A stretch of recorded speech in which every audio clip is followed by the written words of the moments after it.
Welcome back to the channel, guys. So what you just saw was me removing the ignition because I'm sending it off to Carrie at American Key Supply. Carrie reached out on my last YouTube video and said she could definitely hook me up with a new key and a key code if I need it. So I got that sent out this morning. Now we got tons of boxes to open, so let's get cracking.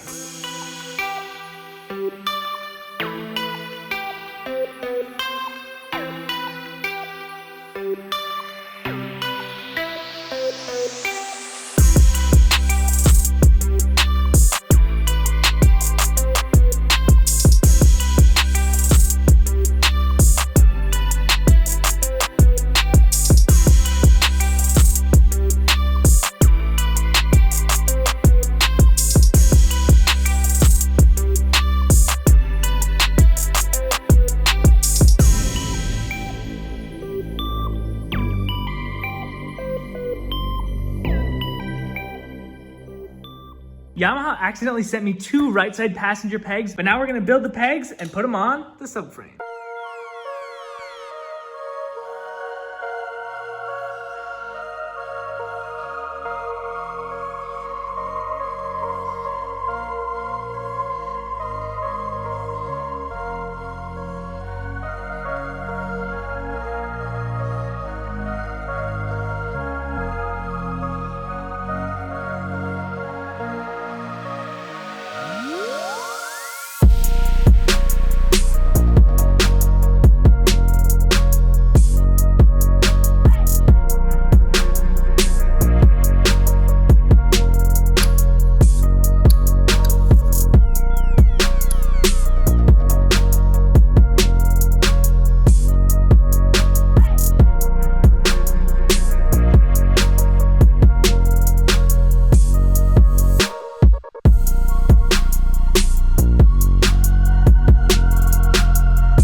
We installed the passenger pegs. They look great, brand new. Putting them together was actually pretty fun. There's a lot of intricate pieces. Then I jumped onto the rear tail light, which is actually a turn signal, a brake light, and a daytime running light all in one. I haven't officially soldered the wires yet because I do not have that ignition to turn the battery on and see what lights up in the rear here. But once we get that ignition, I'll finalize these wires. Also, I'm not sure about this. There's a ground and a power coming out of the regular cable. There's only a power line coming from the actual brake light. So I wonder if these grounds just get grounded out somewhere else. As you guys saw previously, we got some brand new hardware for the axle in the rear and a brand new chain. I'm gonna clean up where the chain goes, and then I'm pretty sure you guys can guess what's in one of these boxes.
Well guys, I think I messed up the chain. I had to remove this link so I could connect both sides of the chain, but I think I was supposed to order another set of outside pieces. When I put this wheel on, there was no way for the axle to line up all the way forward even because the chain was too short. So I had to break the chain just to get the axle through the wheel. So I think I'm gonna have to order another one of these so I can extend the chain. But regardless, we got everything in the rear put together except for that chain, and this wheel is so smooth. All right, let's move on to the next box.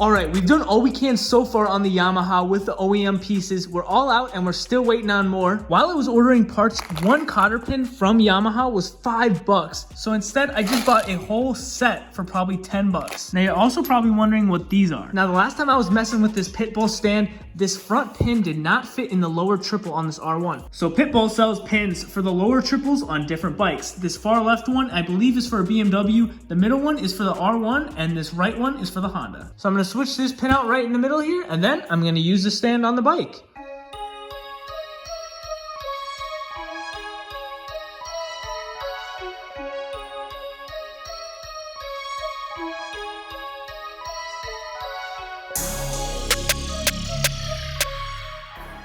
One of the advantages of this stand that I was looking forward to is being able to lower the forks on this R1M without having to put a piece of wood underneath the oil pan. This front wheel is very shaved down in the front. It is on its last life, which is exactly what our last package is. In here, I've got brand new front and rear Rosso 3s, but because the rear came with Rosso Corsa 2s, I'm definitely gonna leave these on for a while. I haven't found a conclusion for the exhaust bracket yet, but I still am on the lookout for a bracket. I did pick up some cheap left and right OEM sets just in case. I have received news that a lot more OEM parts are on the way, as well as some aftermarket parts. I haven't given up on the carbon repair on these yet. I will try to fix these. Now I'm actually going to move back on this glass and try to remove the glass off of the screen here, because I do have someone who is able to cut me a piece of glass, so I'm hoping that's going to work.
Man, huge success, guys. We got all the glass off of the dash. This dash has like some weird glue on it that makes it almost invisible, because when this glass is glued on here, it's completely black and you don't see any of the glue underneath. So I wonder what glue they use. Now, there's a glass company out there that said they could cut a piece of glass to the exact dimensions and thickness as this screen. So that's what I'm gonna do next. Also, for these lights up here, which light up for different symbols, this hole right here is for the gas, and then this bottom one is for the ABS. I wonder if I should clean up all this glue off of the old screen or if I'll damage the screen underneath. The main screen connector right there, I disconnected, and I'm not sure how I'm gonna get that back in since the screen has to be closed to connect it. That's a huge success for me. I was really hoping I can save that dash, and I'm one step closer. That's it for tonight, guys. We'll catch you in the next one. See ya.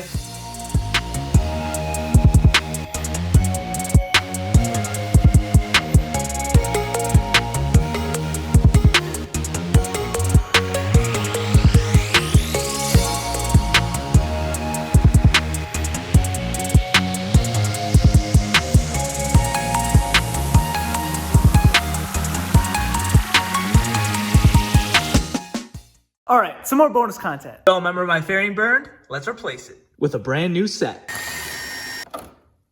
Back to how it should be. Well, the time has finally come. We're about to sell the Mustang. Let's clean it up.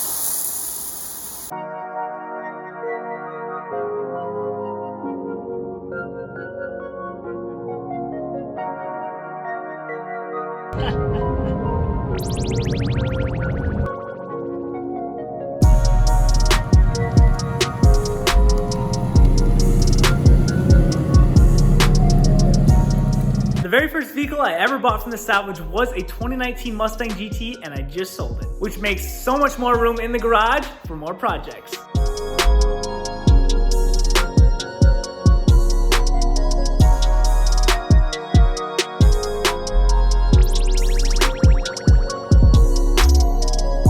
Okay, I know the video's over, but I keep getting carried away on this thing, man. Look at what I did. I disconnected the motherboard from the actual screen. There's a main connection right here and a side connection right here. That was the only way to get the bottom connection in. So now that that's in, I'm gonna put this back together and hopefully the screen turns on when we get that ignition.